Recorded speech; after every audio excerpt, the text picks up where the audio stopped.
J'ai reçu énormément plus que ce que j'ai pu apporter.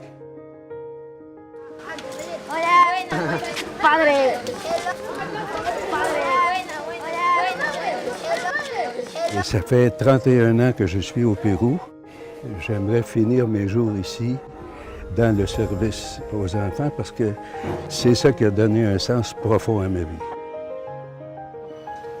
J'ai connu Sima il y a 3 ans, dans un volontariat avec mon université. Et ça a été un véritable coup de cœur de voir ces enfants qui ont eu une vie difficile, qui sont aussi courageux, si forts et avec tant de volonté de vouloir changer de vie.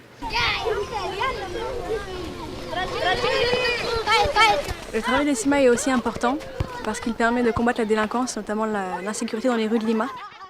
Il prend les enfants et les adolescents qui étaient en passe de devenir des délinquants ou qui avaient déjà commencé le chemin de la délinquance pour pouvoir les réinsérer et leur donner une opportunité d'avoir justement pouvoir étudier, de pouvoir reprendre leur vie normale et d'avoir une vie loin de la violence, de la drogue et de tous les vices de la rue.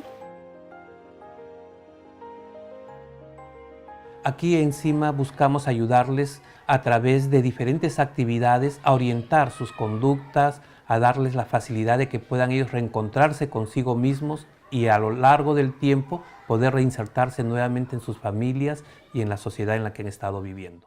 Y muchas familias han sido dañadas porque son disfuncionales, porque están en drogas o están en alcohol o están queriendo rehacerse nuevamente como pareja y se olvidan la responsabilidad que tienen con los hijos.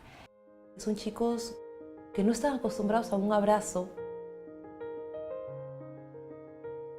Un domingo al mes hay talleres de padres, pautas de crianza que son muy importantes, valores, que es muy importante, el uso de límites, de responsabilidades que tiene que haber en casa. Il y a du sport, il y a de la prière, ils lavent leurs vêtements, ils ont des tâches de nettoyage.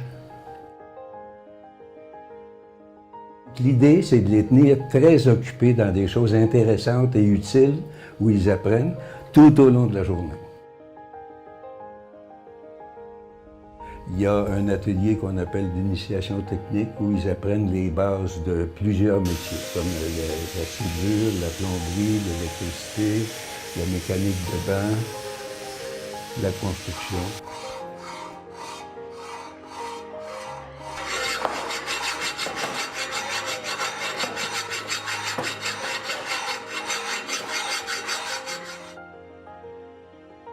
Il y a aussi des ateliers artistiques, par exemple peinture sur toile et céramique.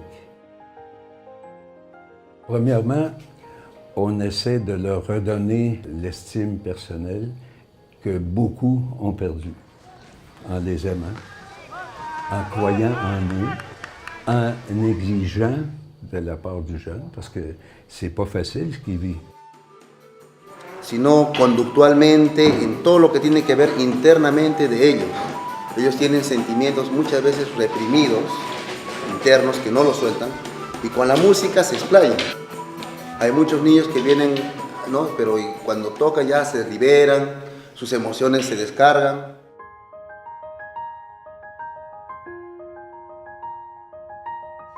Qu'est-ce qui guérit une âme blessée?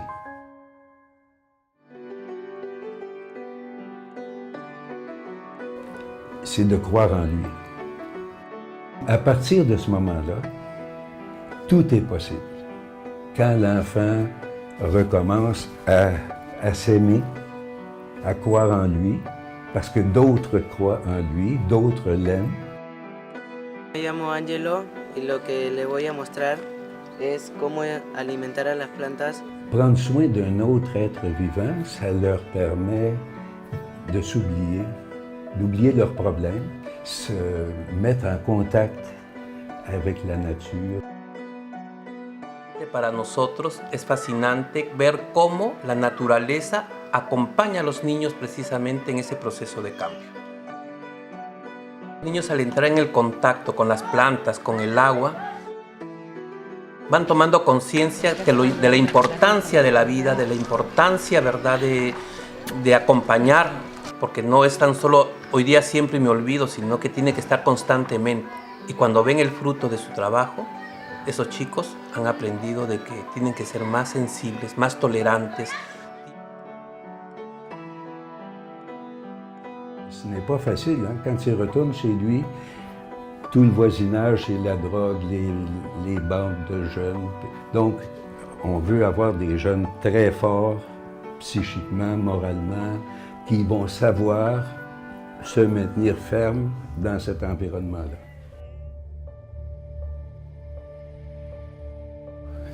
Il y en a énormément qui ont changé leur vie. Por todo lo que hace, padre. Muchas gracias. Bueno, mi nombre es Roberto Sánchez Pizarro, tengo 26 años.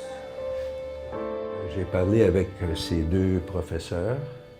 Ils m'ont dit des merveilles de ce jeune-là, qui a une détermination, une volonté, une discipline merveilleuse. C'est facile de travailler avec lui. Il veut, il donne tout.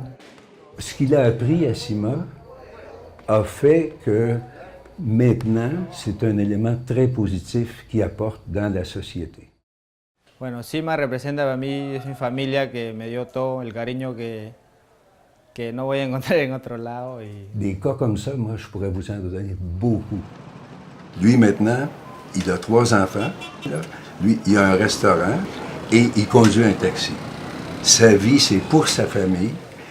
Encima me dieron una educación que mis padres nunca me pudieron dar. Cima es más que una familia. Encima yo aprendí lo que es el amor de una familia, porque Cima no es un centro de integración, es una casa, es un hogar, ¿no? Chicos, están aquí porque tuvieron un buen comportamiento. J'ai amené un groupe de 21 garçons au restaurant. Ça, c'est parce que pendant 4 semaines, ils ont eu une excellente conduite. Donc, c'est une récompense pour ceux qui s'efforcent.